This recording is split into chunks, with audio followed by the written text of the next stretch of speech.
Voici le savon et la crème Gola, une gamme qui lutte contre le vieillissement et la dégradation de la peau. Elle est faite aux extraits de la plante naturelle et traite toute impureté de la peau, telle que le tampon, les acnés, la gale psoriasis, la teigne tondante, l'hémorroïde, les rhumatismes et plein d'autres maladies de la peau.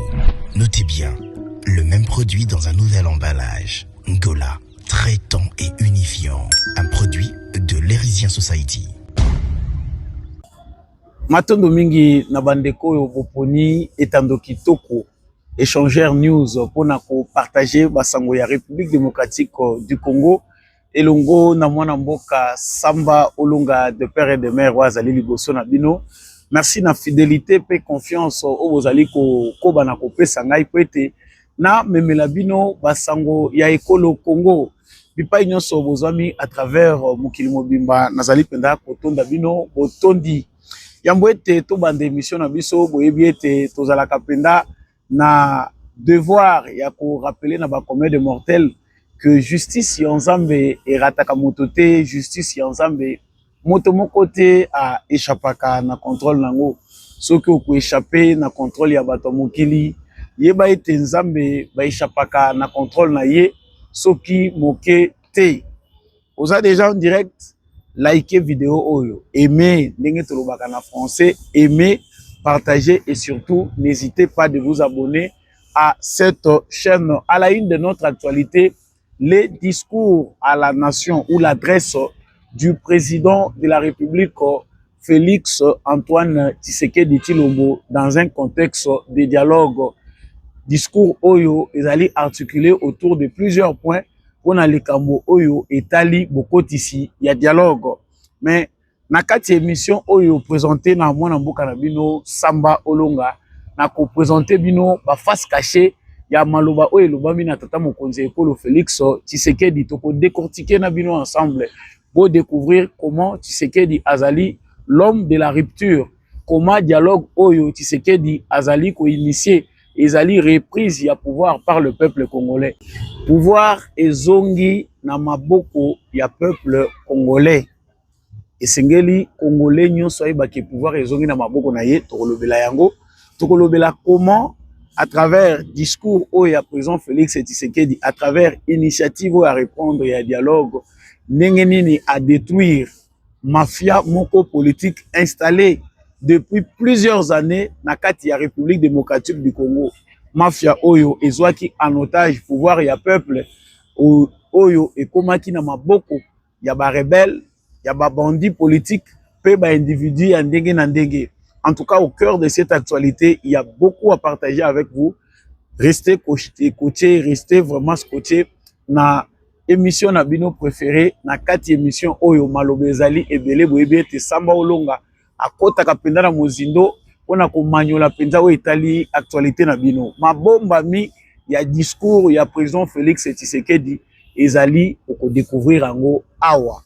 Wana ezali ensemble ya makambo tozali koloba na bino to ko lobela pe o ezali ba réaction impact ya discours o ezali nini.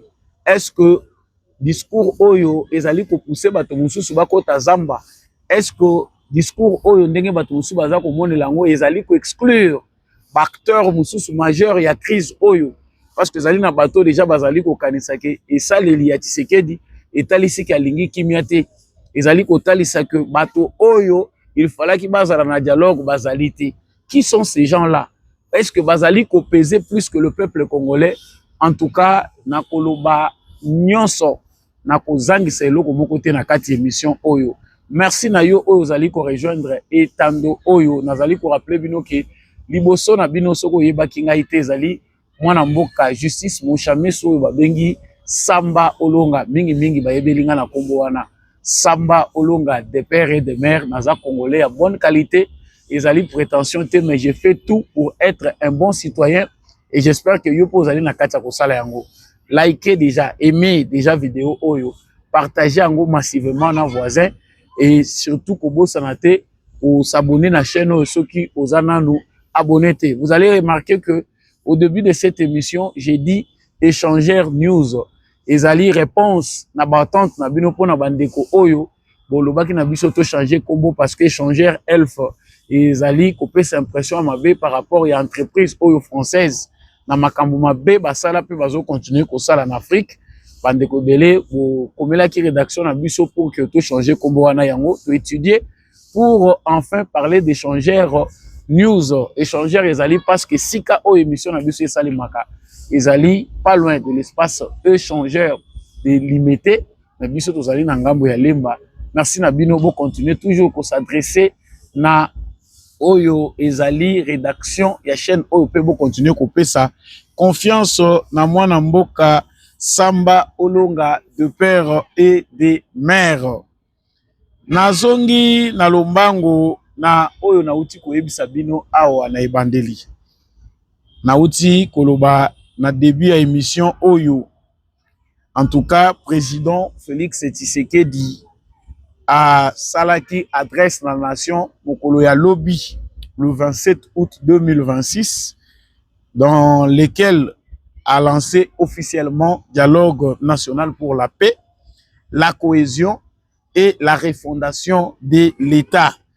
En tout cas, point central les alliés, effectivement, volonté de faire partie du processus sur 26 provinces avant l'assise nationale.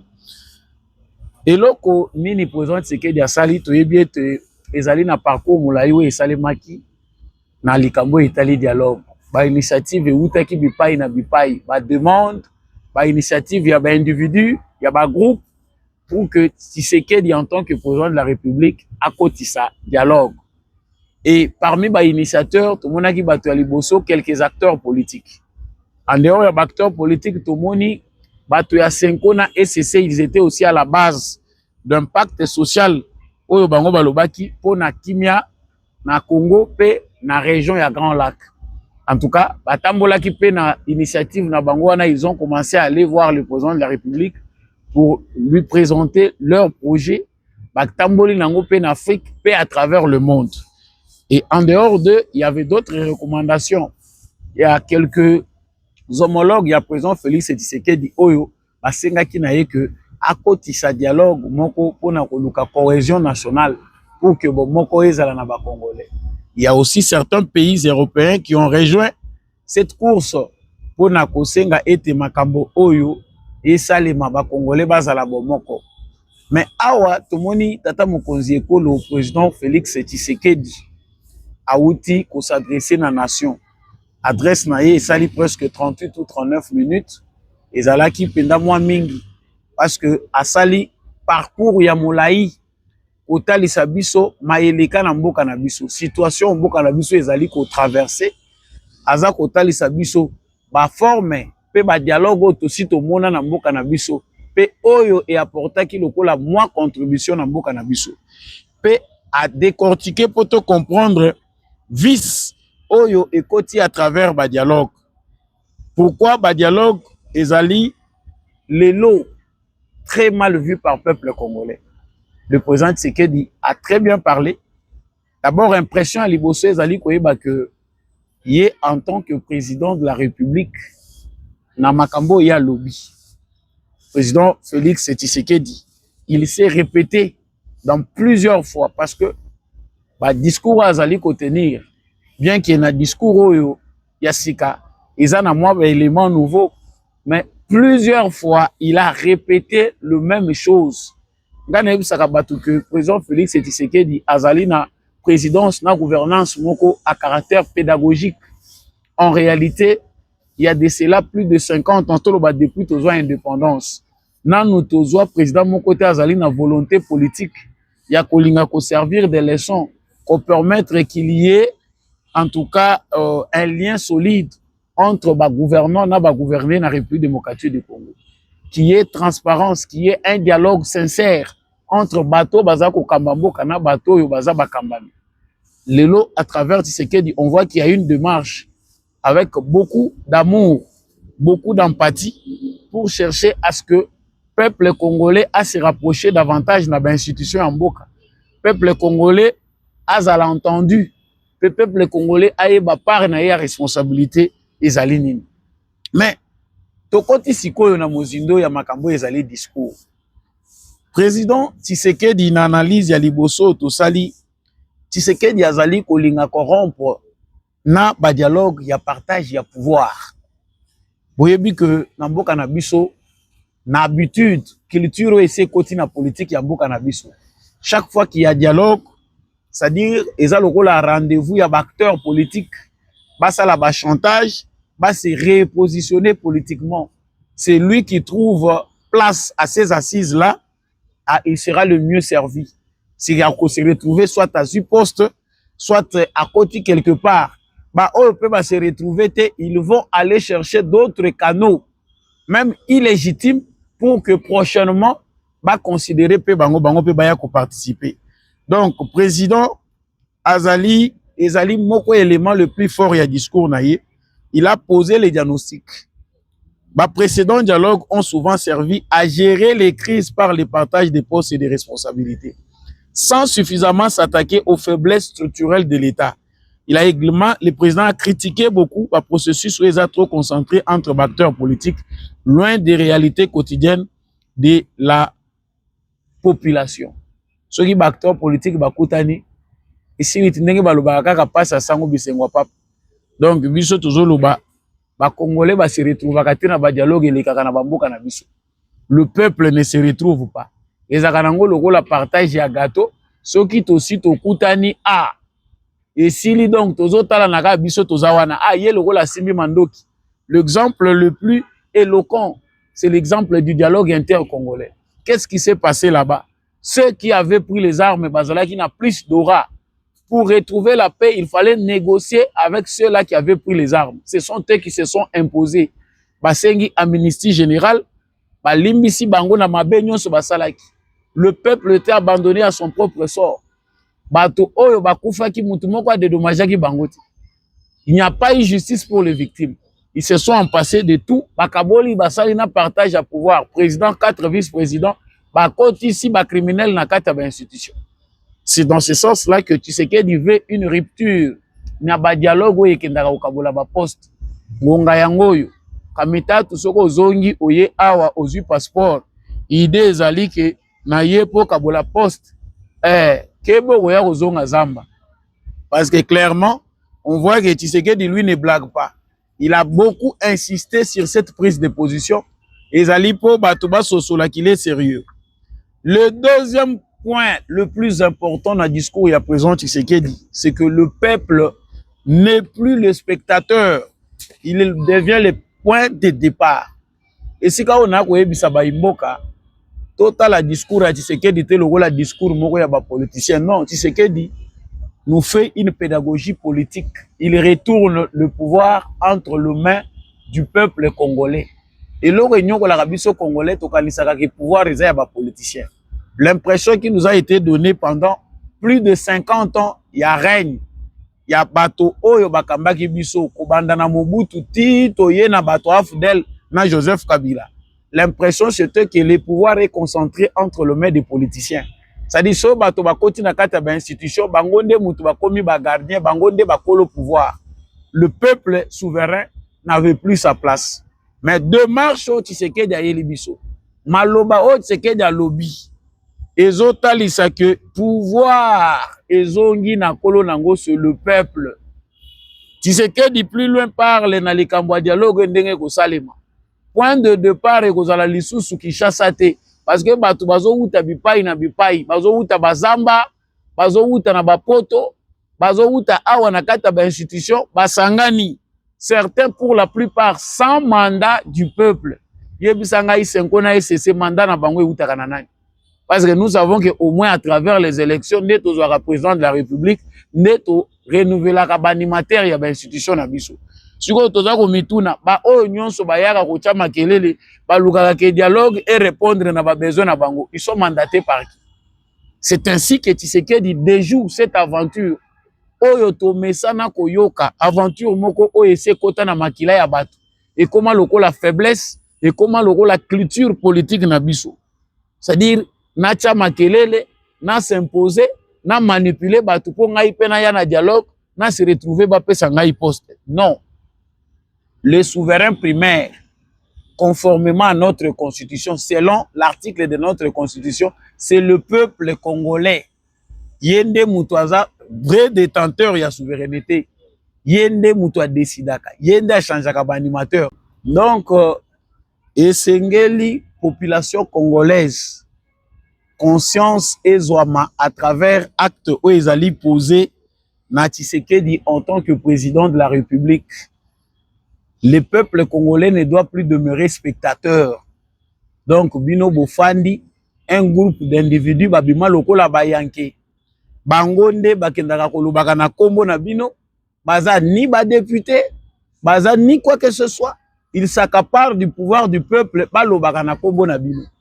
Yango stratégie à Tshisekedi de bouleverser ba démarche na bango habituelle. Ba yebi ke biso na minute a kocha biso au premier plan, le peuple sera relayé au second plan. Tokokota na Tshisekedi na chambre to négocier na ye. Allez biso tokobimebele, on va coincer Tshisekedi, il va finir par faire ce que nous voulons. C'est ce qu'on appelle la mafia. Na kolobelango na suka wana émission oyo. Donc makambo eza minene, la démarche de Tshisekedi est historique. Batoyo, bazali, ba politologue, ba historien, c'est le moment de prendre vos stylos, de prendre vos papiers, parce que l'histoire est en train de s'écrire autrement. Pour Namboka Nabiso. On n'a jamais eu un président pareil dans la République démocratique du Congo avec une telle démarche. Nous allons continuer. Donc, pour une fois au moins, Kinshasa ne sera plus le point du départ des dialogues, mais comme un point d'arrivée. Le Congo profond va d'abord parler et Kinshasa devra ensuite écouter. Le président de la République a prévoir que ma consultation nationale, ma consultation pour un dialogue, et que ça les 26 provinces, ma forums provinciaux, et qu'on associer ma populations élues, ma autorités locales et coutumières, ma parti politique, majorité dans l'opposition, société civile, confessions religieuses, milieux économiques, professionnels, universitaires et scientifiques. Ils ont passé. Oh, karabalo baka mambu mansobele yango nde tozoyoka awa. Ça yusori yo kanisa kangoke ba sala ngona format o e facilitaka yo o continuer ko sala ba crime na yo. Ngonga yango yo o renoncer parce que ça facilité. Pendant 3 mois le pouvoir sera retourné à la base parce que même ngayo pena koloba naza leader d'opinion. Je suis jeune leader d'opinion. Nous sommes aussi à la base, nous détenons aussi un pouvoir réel à la base. Bisopé photos à la représenter en tant que communicateur du peuple. Cette fois-ci, la place n'est pas seulement réservée à Mbongo et la Senko, à Bokundoa, na Eric Senga, et c'est na Senko ou encore au pasteur des églises de réveil. Cette fois-ci, la voix est donnée à tout le peuple congolais. C'est que biso nyonso na bakouche nyonso ya société congolaise tokozala représenter na kati ya dialogue wana. Donc, ezali likambo ya masekite, nous devons veiller à cela pour que toko tanakati ya bêtise. Toujours parlons na likambo ya mibale, président à reprendre initiative ya politique. Baimboka, depuis plusieurs semaines, il y a différents acteurs qui poussaient vers l'idée d'un dialogue national.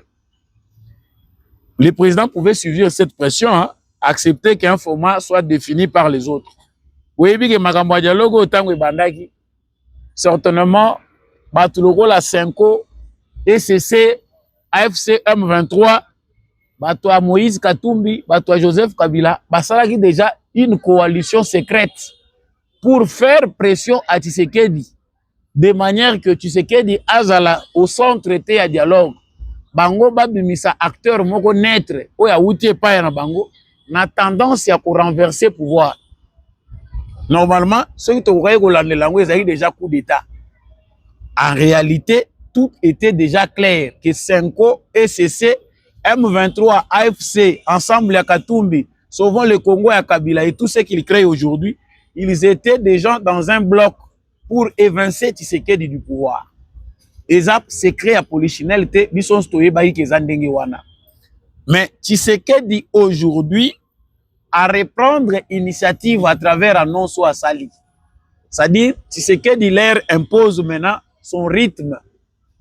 Vous devez respecter les institutions, vous devez respecter la constitution du pays. Makambo salema awa ngai au peuple congolais a voté pour remettre ngai en cause. Tout passe par moi. soki boza eloko na likambo ekosala mawa ekolekela na nzela na nga tolobaki ribie qui rira le dernier. Vous savez que dans ces pays, il y a une force, des forces du mal. Oh, balinga kemboko e progresser. Bato wana pe mutu basala ke Laurent Désiré Kabila kufa.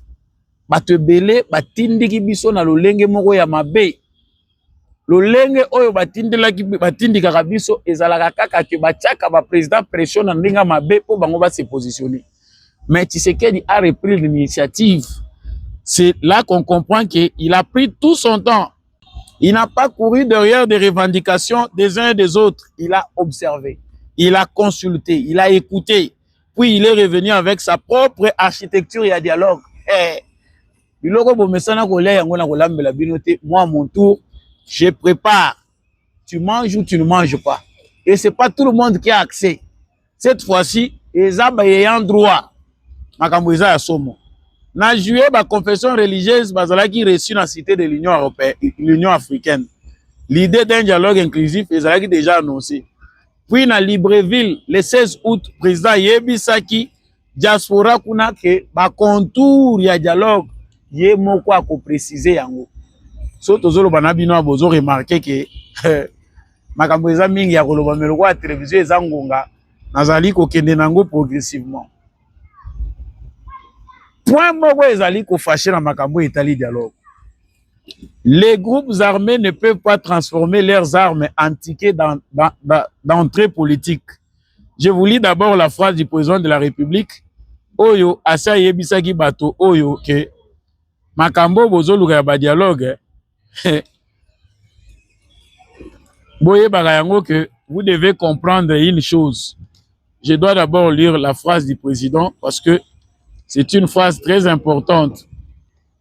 Bato bakoyo kangote pona banyangala kato bazo simbaka ba mandoki bazo kanisake na simbi mandoki po Tshisekedi ya kolenga aya ozongisanga te. Nul ne peut prétendre s'asseoir à la table de la nation tout en prenant les armes contre elle. Aucune arme ne conférera à son porteur un droit supérieur à celui que le suffrage reconnaît aux citoyens. Aucune conquête militaire ne pourra être convertie en légitimité politique. Nde sika bazo kunda bananga bakabila na batu nyonso oyo baza impliqué na makila ya batu yango yo. Vous avez pris pour habitude d'aller chaque fois prendre les armes et revenir ici pour nous faire du chantage, pensant que parce que vous avez pris les armes, c'est vous qui faites la loi. C'est que tout côté déjà l'habitude yamabe, tout côté l'habitude yamabe ya kokanisake. Pour avoir quelque chose au pays, il faut que nous mandoki. Na simbi mandoki, na ye, na sali chantage, allez, va organiser ma camp. Ce qui n'a réussi que ça, la coup d'état, tendenge na accéder na pouvoir, denge Laurent Désiré Kabila yelaki, c'est que na kosala désordre na kangi province moko après ba pesinga par nanga na vandi kimia. Lobby mususu pe abandeli. Ce n'est pas pour rien que Tshisekedi a mis des mots na kati ya thème, ya dialogue. Cohésion nationale, refondation de l'État. Awa, nde likambo ezo kanga bato. Soki bazo mona ke bater mo ezama seki Tshisekedi azo sakana nango, boyeba ke Tshisekedi sort de l'huile de pêche. Il a l'esprit de Tshisekedi en lui. Makambo yo huile de pêche a soutenaka. Yango wana nde tikalaka. Tshisekedi a insisté plusieurs fois et la logique reste la même. Il y a des gens qui pensent que Tshisekedi azo sakana.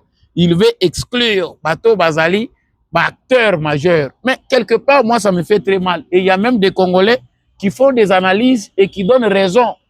Nabisimbi oyo ba mesana ko simba minduki. Bo simbi sanga ba terme. Batu balobi non, Tshisekedi ne veut pas de l'inclusivité.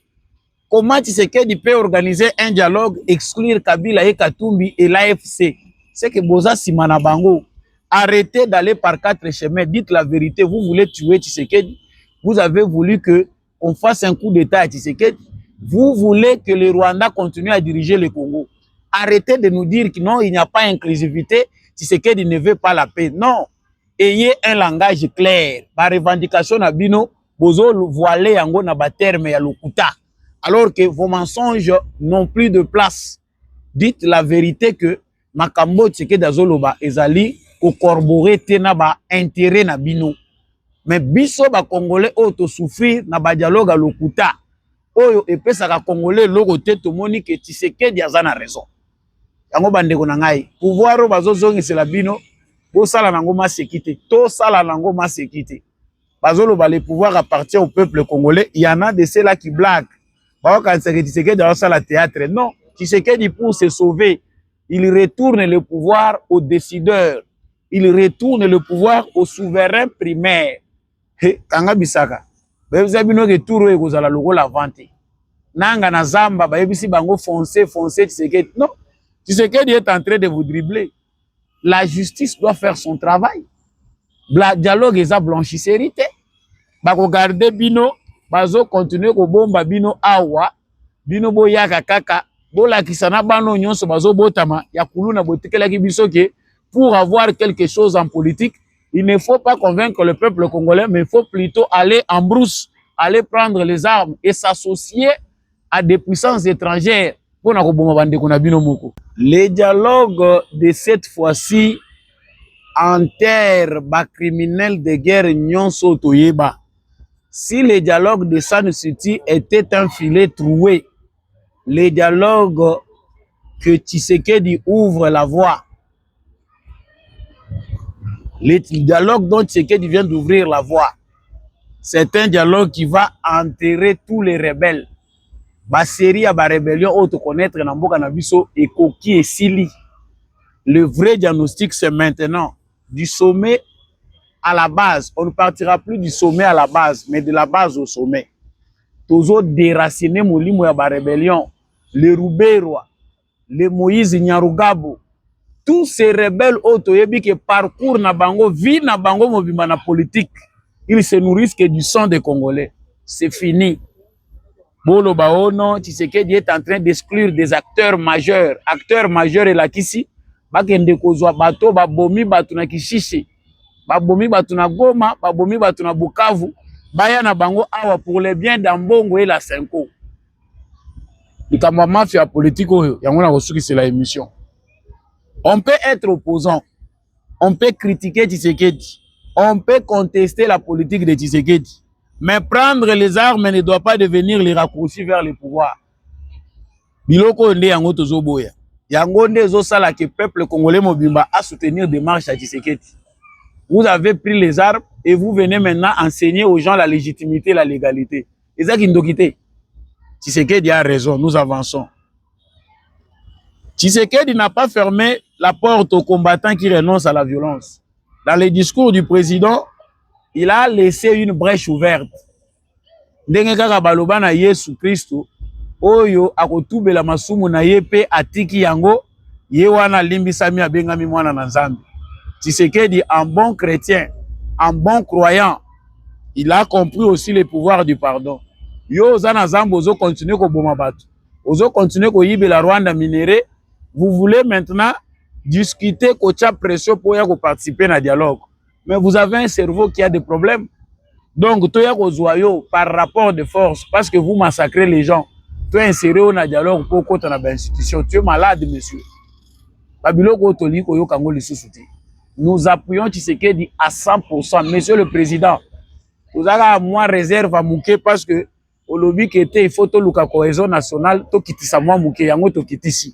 Mais sinon, tous ces aventuriers, to kotanga bakombo na bango na ya basi na bango. To lembisi Mouké pour que oya moni kalinga tika masumu, la porte du Congo reste encore ouverte. Aux journalistes, au Kima na poto, au Landa Katumbi, Polia Kambongo, au Koma ko défendre M23. Au Kima awa muto bengana yote. Aux acteurs politiques, lokola ba Frank Diongo et les autres. Vous avez fui ici, muto bengana yote.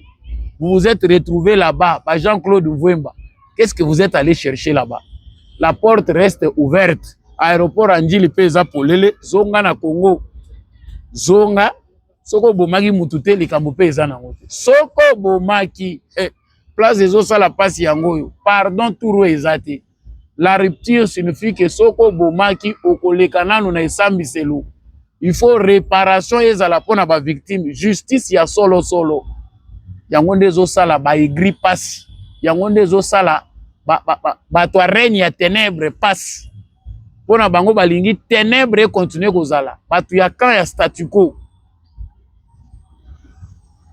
Donc, vous renoncez, ça veut dire que vous pouvez venir. Tshisekedi n'a pas dit que nous ne voulons plus de vous. Il dit déposez les armes, revenez dans les cadres républicains et vous pourrez participer à la reconstruction du pays. Il a dit peut-être que ce Tiki Mando comme ministre. Il a dit peut-être que ce Tiki Mando qui va bombarder au général, au comme Mbalamoko colonel, de Kabila Bandaye Kosala, Lokuta, Luvun, Oyo Touro et Zabongote. Abandonnez, venez ici au Congo. C'est les Congolais, ceux qui ont solo balimbisio, Moutou, au la politique, ceux qui ont comme député, total non ba Congolais, ceux qui ont kolimbisa Moutou à Sopaki Makila va voter comme député. Mais s'attendre à ce que ceux qui mando qui oya comme ministre, tout est relégaté. So tcheke d'acheter Moutou à bon ministre, ngapé fona comme ministre. C'est fini. Différence c'est ça mon hein, fondamentale entre dialoguer avec une rébellion armée et réintégrer politiquement des Congolais qui ont renoncé à la violence. Il y a une très grande différence. Ce qu'on se renonce à la violence, et ça le tout beli masumu. Ce qu'on zongi la lissusute, toyebi, mais réintégration awa, il y a le bate que bazuyo, bayego koto na kati ya ba institution, po ya lissusu na cerveau na yo pourri, po ya ko bebi la biso bana, na ba politiciens bazana no vierge, na mitu na bango na ba casier judiciaire na bango. Arrangement politique et ça les malzuzouté. Dialogue à Tshisekedi Oyo, nous autres qui sont les chantres du renouveau, nous autres de la jeunesse consciente, nous appuyons Tshisekedi parce que tu as dit que dialogue Oyo à la sous espace il y a arrangement politique. Si c'est pour faire les arrangements politiques, je pense que le président Tshisekedi a des amitiés. Il peut aller faire ça ailleurs en dehors de Makamboyo et autres à la Congo. Le fait qu'il a déjà retourné le pouvoir au peuple congolais, il doit le respect au peuple congolais, de l'empathie, de la sympathie, de l'amour pour le peuple congolais. Et pour ça, il faut nettoyer, assainir l'environnement politique congolais. Il y a encore un autre point. Le président Tshisekedi accepte les risques politiques. Le dialogue peut décevoir presque Batubele. Dialogue Batubazo Mona, au moni ba stratégie belé analyse. Batubele bazo sala analyse. Bazo Mona que Tshisekedi est en train de décevoir beaucoup de politiciens. Tshisekedi ne veut pas la paix. Pona nini Tshisekedi azo sala sa dialogue mazo Mona ba grand golote. Pona bino grand golo ezaka tumbi ezaka bila ezaba afse. Il est en train de décevoir beaucoup, ça veut dire que la paix ne viendra pas. Lokuta, la majorité s'appelle le peuple congolais. Si dans ce que Tshisekedi dit, le peuple le soutient à 100%, c'est ça la majorité. Le risque qu'a pris Tshisekedi, c'est de tourner le dos aux politiciens pour aller vers le peuple congolais. Voilà un homme que nous avons cherché pendant plus d'un demi-siècle. Langage ya peuple. Akoki chaque fois qu'on recourir na peuple lorsqu'il y a un différent. C'est ça la démocratie que nous cherchons. C'est ça le Congo que nous voulons. Te au moni Tshisekedi aza politicien te babiloko azo sala wana kuna azo solola na bananga. Non, les nangas sont traités là-bas ba yebi ba conditions ba pesi bango kuna. On ne mélange pas les torchons et les serviettes. Cause à serviette abasani osangisango ne logo ba pangusela kanango ba karo na seto pe na kata toilette. Ce n'est pas comme ça que ça se passe. Bango baza déjà ba torchon, baza biloko moko o eza na salité ya kosakanate. Microbe eza na kata eza ko ya kotsa bango awate. Basuka kaka kuna na dowa, basuka kuna na ba Suisse pa ibakei. Ba yebi pe que cette fois-ci ba kozwa rien. Tshisekedi ata baloli bango mokili mobimba.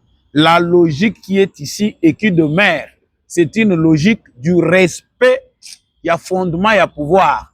Oyo ezali kolobake, la souveraineté appartient au peuple congolais à exercer kango na élection, na référendum.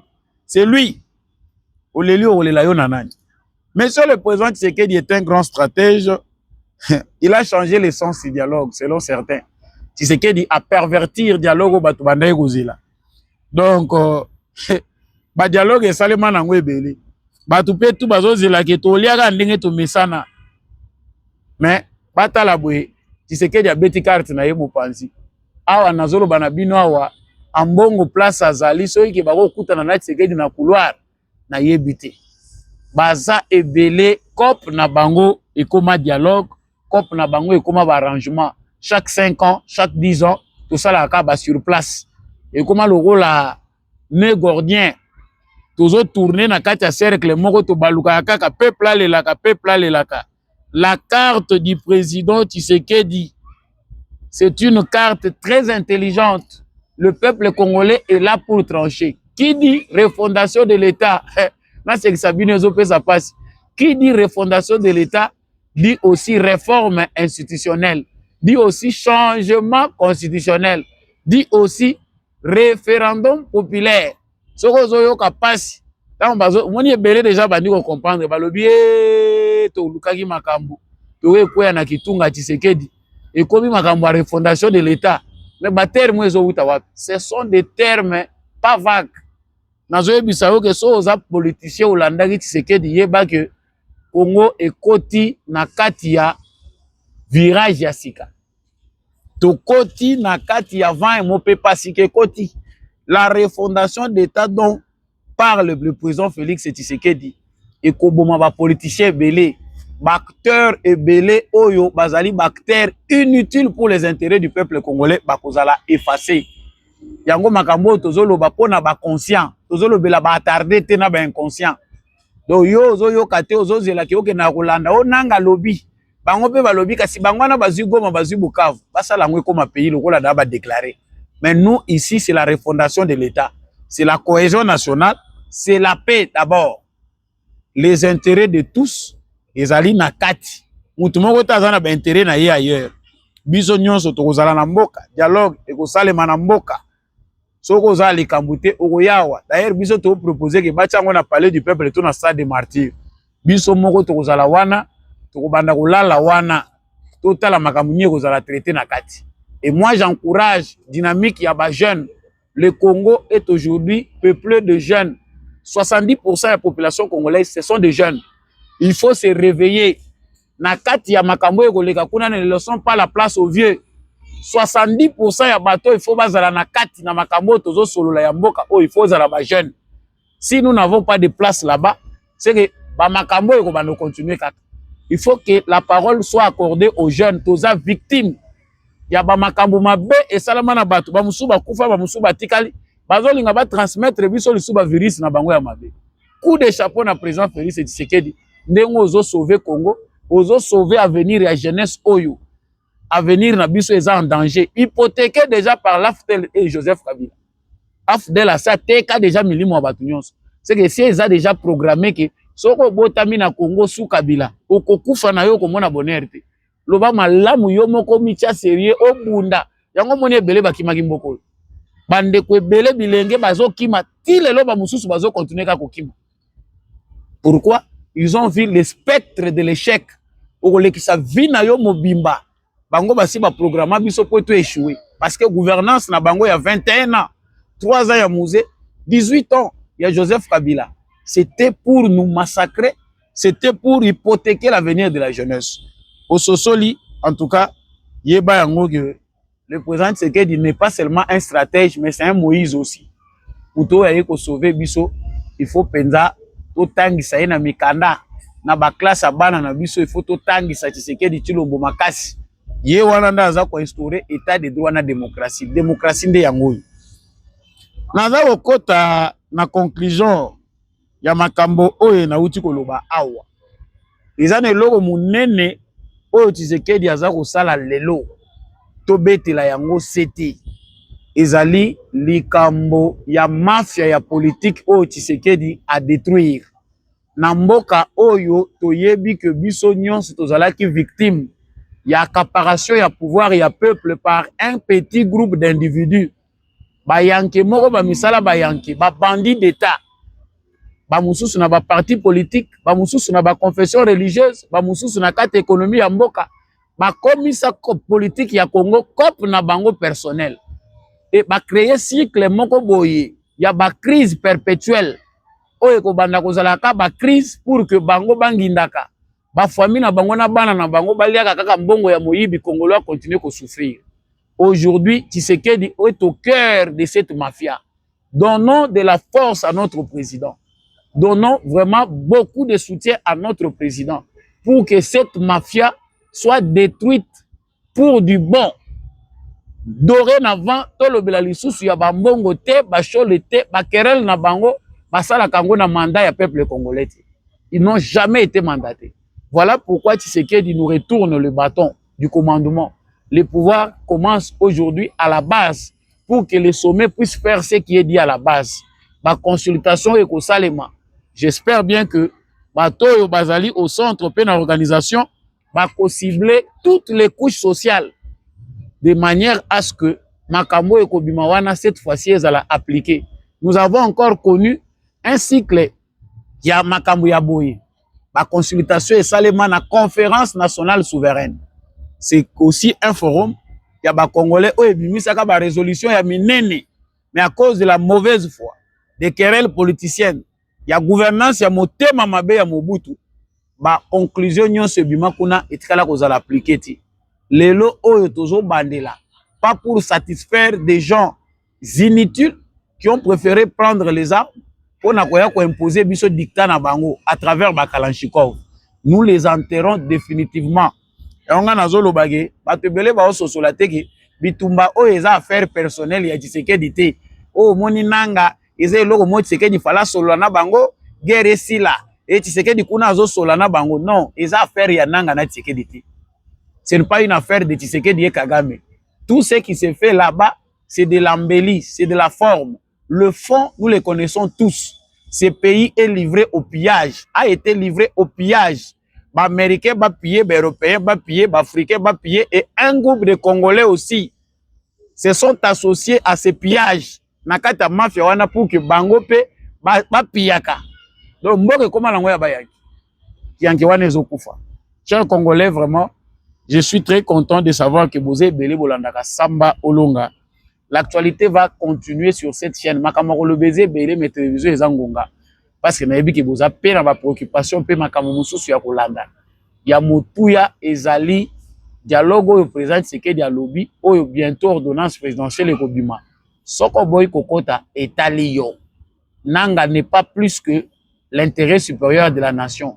Kabila ne représente rien pour les Congolais. Asa zwa nyonso Congo epesaye. Moni elongi nanga kuteza na mwa misoni. Boyebi elonga Kabila ndenga yaka. Congo epesi Kabila nyonso. Nous ne devons rien. Tozo devoir Kabila ilo côté. Biso nde katosala Kabila. Immaturité na biso, bosenzi na biso esala ke Kabila lelo akoma mutu milliardaire. Et loko nini ozo diembela biso etikali to pesa yo. Katumbi ozo luka nini ozalaki 8 ans gouverneur. Vous cherchez quoi?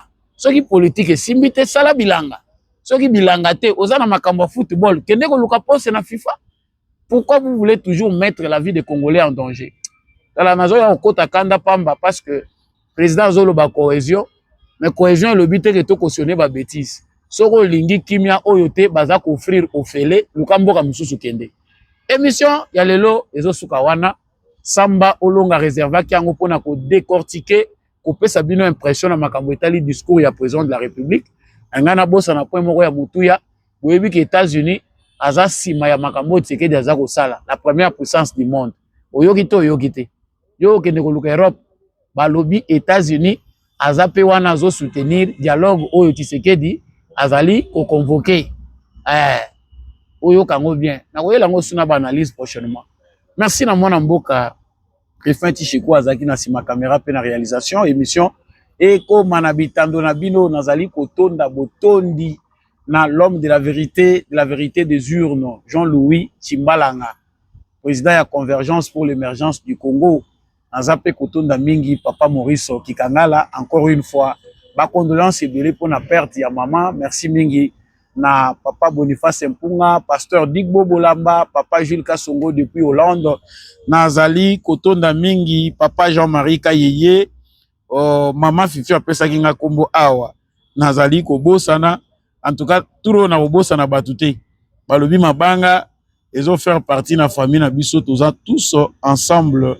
En tout cas, il faut toujours tout partager ka oyo ezali makambo na biso tolobelaka yango penza mingi. Maman Fifi Kitangwa, en tout cas nakangi désormais Maman Fifi Kitangwa avec papa Jean-Marie Kaye, tous ensemble. Merci mingi maman Lisette Mombendou, maman Beli Bilonda, maman Rose Sirikari, papa Michel Lumakaso, papa Paulin Chika, boza ebele bolandaka émission Sambolonga lokola président directeur général ya Prosem Mbujimai, directeur ya Prosem Mbujimai, Christian Luboya Mbikai, pe bandeko ebele bo soutenaka Sambolonga, bo continuer ko tia biso penda maboko pour que émission oyi kende liboso, boyebi ke to connectaki ba problème, mais ensemble avec vous qui croyez à mes analyses, à mes informations, veuillez toujours mettre la main dans la pâte, soutenez,